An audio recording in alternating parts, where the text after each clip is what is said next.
কবরে যাওয়ার পানির মধ্যে মরার যে জায়গায় মরো বাবা, আযাব গজব আছে না নাই?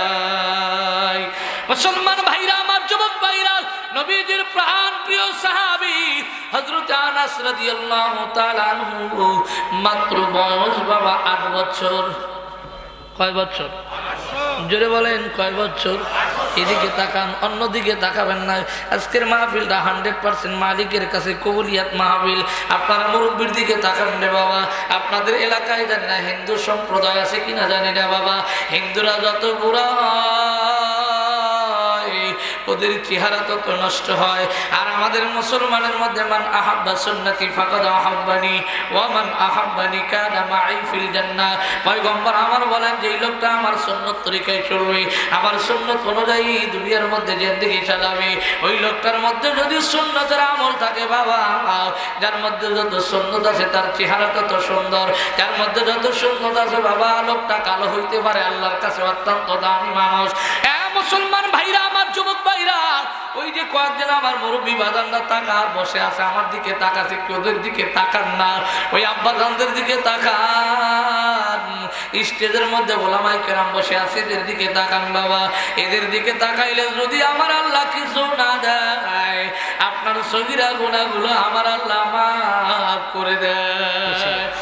মুসলমান ভাইরা, Omar 2 number, Ali 3 number, Osman 4 number, Abu Bakr. এই 4 জন সাহাবীর মধ্যে আবার একজন রাসূলের শ্বশুর আব্বা। সুবহানাল্লাহ বললেন না? 2টা হলো কার বিয়ের জামাই। সুবহানাল্লাহ বললেন না? তারপরে কি জাতা মেয়ের জামাই নাকি একজন হলো কার জান্নাতের সমস্ত মহিলাদের যিনি সরদারনি হবেন, হযরত সাইয়্যিদাতুন নিসা ফাতেমা রাদিয়াল্লাহু তাআলা আনহা, যেনার নামটা পবিত্র জুমার দিন খুতবায় তেলাওয়াত করে। করে কি করে না? জোরে বলেন, করে কি করে না? এনার স্বামী আর হলো কার জিন্নুর আইন বলা হয় হযরত ওসমান রাদিয়াল্লাহু তাআলা আনহুকে। নবীজির 2টা কন্যাকে বিবাহ করেছিলেন। 4 নাম্বার বাবা ওমর ইবনুল খাত্তাব রাদিয়াল্লাহু তাআলা আনহু, যিনি অর্ধ জাহানের বাদশা ছিলেন, খলিফাতুল মুসলিমিন ছিলেন। কেমন বাদশা ছিলেন বাবা? কিতাবের মধ্যে লেখা হয়, ওমর যেই রাস্তা দিয়ে যাইতো বাবা, কুকুর পর্যন্ত এই রাস্তা দিয়ে যাইতো না। ওমর যেই রাস্তা দিয়ে যাইতো, কুকুর যাওয়া সাহস পাইতো না।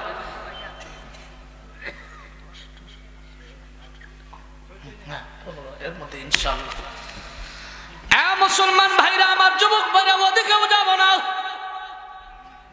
যেহেতু আজকের মাহফিল বাবা কবরস্থানের জন্য বাবা, এখানে যারা আছেন একজন লোক হাত তোলেন, হুজুর আমার কোন আত্মীয় স্বজন কবরে যায় নাই।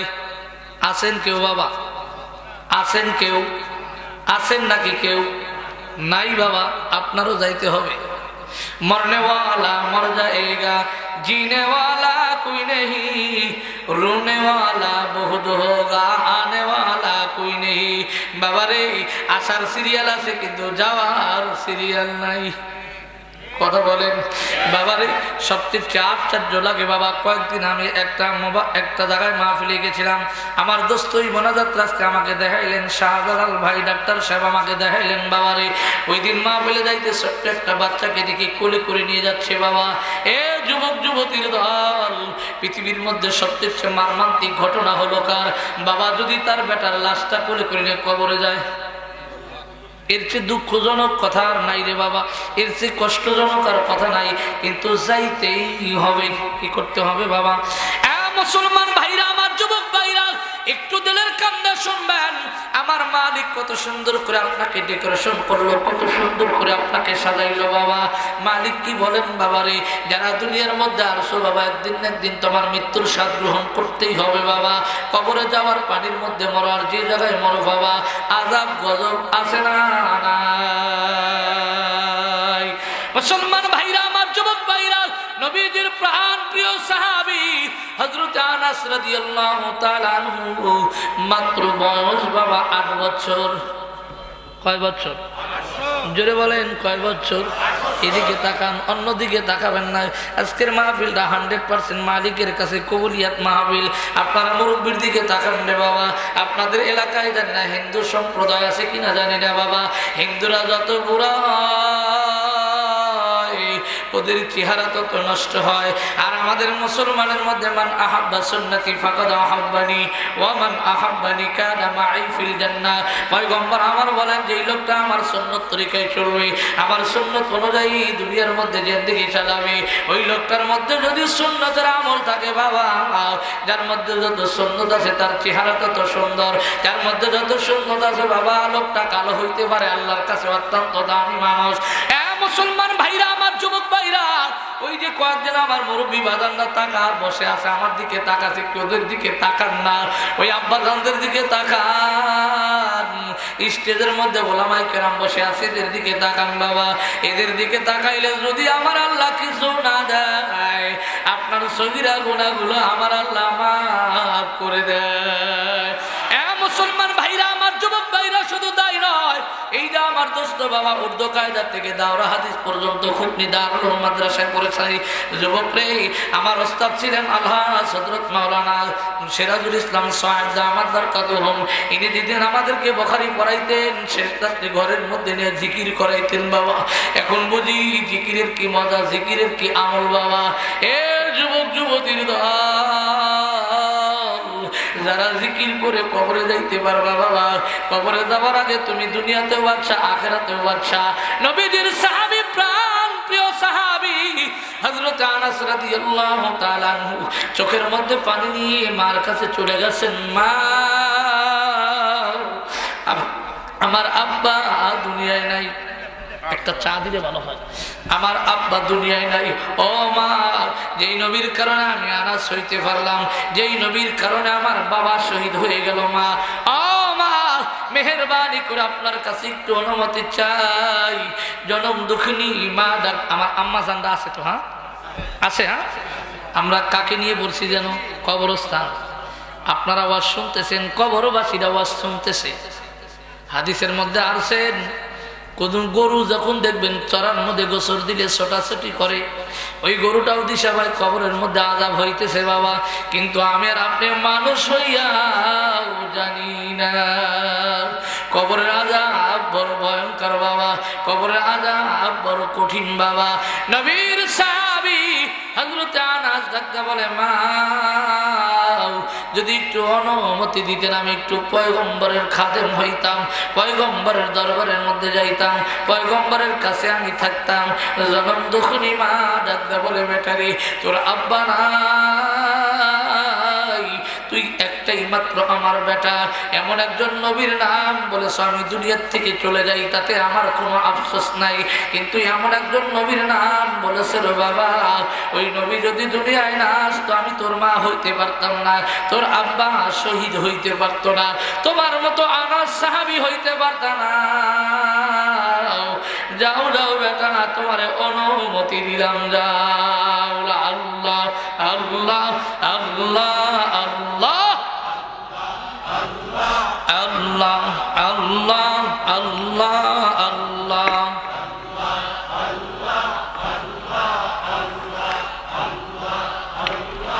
আল্লাহু আল্লাহ আল্লাহু আল্লাহ জিকির করো, আল্লাহ নামের মালা গাতো, আল্লাহু নাম দিলে বলো আল্লাহু। বাবা জিকির করেন, কবরবাসী শুনতেছে। আল্লাহু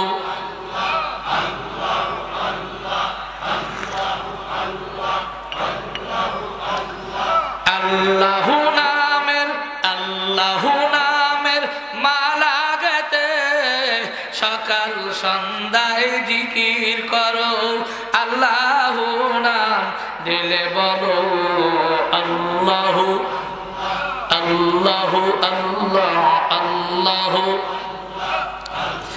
লা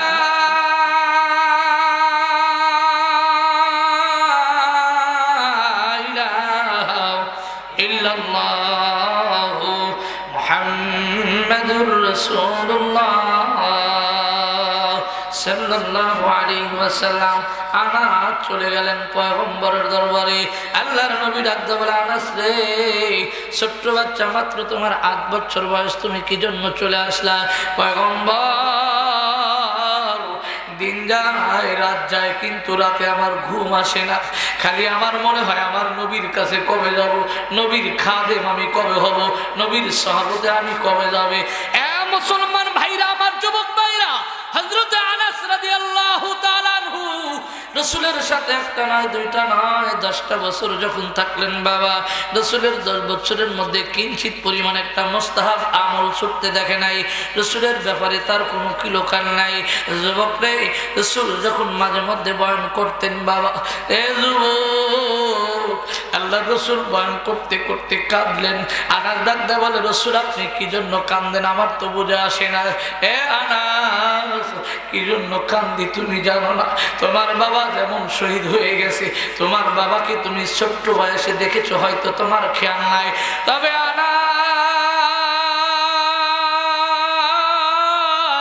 আমি যখন আমেনার পেটের মধ্যে, আমার মার পেটের মধ্যে ছিলাম, আমার বাবাকে দেখি, এরপরেও মার খেদমতটাও করতে পারি নাই। বাবার কবর জিয়ারত করার জন্য গিয়েছিলাম, তখনই আমার মাকে আল্লাহ পাক নিয়ে গেছে, আমার মার খেদমতটা পর্যন্ত করতে পারি নাই। আল্লাহর নবী কাঁদতেছেন বাবা, আল্লাহর নবী জোরসে কাঁদতেছেন। আনাস ডাকতে বলে, পয়গম্বর, আপনার কাছে আসলাম, আপনি যদি আব্বা আম্মার জন্য এত কান্দেন, আমি তো সহ্য করতে পারবো না। নবী আমার একদিন বয়ান করতেছেন, আব্বার চেহারার দিকে তাকাইলে কবুল হজের সওয়াব পাওয়া যায়, মার চেহারার দিকে যদি বারবার তাকান যায়, বারবার সওয়াব পাওয়া যায়। সাহাবায়ে কেরাম জিজ্ঞাসা করেছিলেন, ইয়া হাবিবাল্লাহ, ইয়া রাসূলুল্লাহ, আমি যদি আমার মায়ের দিকে 100 বার তাকাই, 100 বার দেওয়া হবে। আল্লাহ পাক ওহী নাযিল করলো, হাবিব আমার, দোস্ত আমার, আল্লাহর নবী রে, আমার বান্দা, আমার বান্দার বান্দিরা 100 বার না, দিনের মধ্যে যদি 1000 বারও তাকায়, আমি আল্লাহ প্রত্যেকবার তাকানের বিনিময় একটা করে কবুল হজের সওয়াব দান করি। আল্লাহর নবী বয়ান করলেন, আনাস তিনি চোখের পানি ফালাই দিয়েছেন। ডাকদা বলে, পয়গম্বর, আর ভালো লাগে না, একটু মেহেরবানি করে যদি অনুমতি দিতেন, আমার মার কাছে যাইতাম। আব্বা দুনিয়ার থেকে চলে গেছেন, একটু অনুমতি দেন না পয়গম্বর। আল্লাহর রাসূল পিছন দিকে তাকায় দেখে আনাসের চোখের মধ্যে পানি। বাবা, তুমি কাঁদছো কেন? কিন্তু যেদিন যাইতেছিলেন বাবা, কিতাবের মধ্যে লিখছেন, রাসূলের বাড়িতে 3 দিন ধরে চুলায় আগুন জ্বলে না, রাসূল আমার পেটের মধ্যে পাথর বেঁধেছে।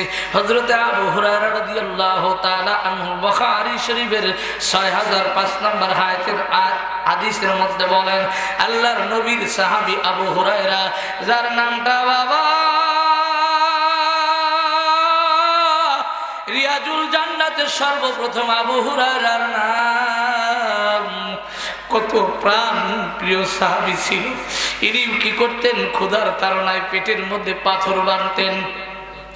আল্লাহর নবী ডাকতে বলেন, আনাস রে, যা যা, তোকে অনুমতি দিলাম। কিন্তু আনাসের পেটের মধ্যে খাবার নাই। 2টা রিওয়ায়াত আছেন, আল্লাহর নবীর কাছে একজন 3টা খেজুর নিয়ে আসলেন। খেজুর নিয়ে যখন পয়গম্বরের কাছে হাদিয়া দেয়, আল্লাহর রাসূল 2টা খেজুর আনাসকে খাওয়াই দিলেন, আর একটা খেজুর আল্লাহর রাসূল খাইলেন না। ডাকদা বলে, কি ব্যাপার পয়গম্বর, আমার 2টা খাইলেন আর একটা খাইলেন না? এ আনাস, আমি খবর পাইলাম আমার হাসান আর হোসাইন নাতিন ভাই না খাওয়া আছে, ওরা যদি না খায় থাকে আমি নানা হয়ে কি খাইতে পারি, আমি ওদের জন্য নিয়ে যাবো। আনাস ডাকদা বলে, পয়গম্বর, একটু মেহেরবানি করে আমাকে অনুমতি দেন, আমি যাব। আল্লাহর নবী বাবা অনুমতি দিলেন, আনাস চলে যায়। রাত্রি প্রায় 9টার মতো বেজেছে। টুক টুক টুক টুক করে যখন বাড়ির মধ্যে চলে গেছে, যাওয়ার পরে বাবা আরেকটা রিওয়ায়াত আছে, আল্লাহর রাসূলের কাছে একটা রুটি আসলেন বাবা। রুটিটা যখন পয়গম্বর নিলেন, কাকে দিবে? আনাসকেই দিবে, নাকি আসহাবে সুফার লোকজনদেরকে খাওয়াবে, নাকি তার নাতিন ভাইদেরকে খাওয়াবে? আনাস আল্লাহর রাসূল যখন রুটিটা নিয়ে দাঁড়ায় আছে বাবা, বেউর বল্লা ওখান দিয়ে উড়ে যায়। সঙ্গে সঙ্গে বল্লাটা যখন রুটির উপরে পড়ছেন, পয়গম্বর ডাকতে বলে, আল্লাহ, একটাই মাত্র মাত্র রুটি আসলো, রুটিটাও কি তুমি বললা এর মধ্যে রিজিক রাখলা? আমার আল্লাহর কাছে বললা, ফরিয়াদ জানায় মালিক একটু জবান খুলে দেন, আপনার হাবিবের সাথে কথা বলি।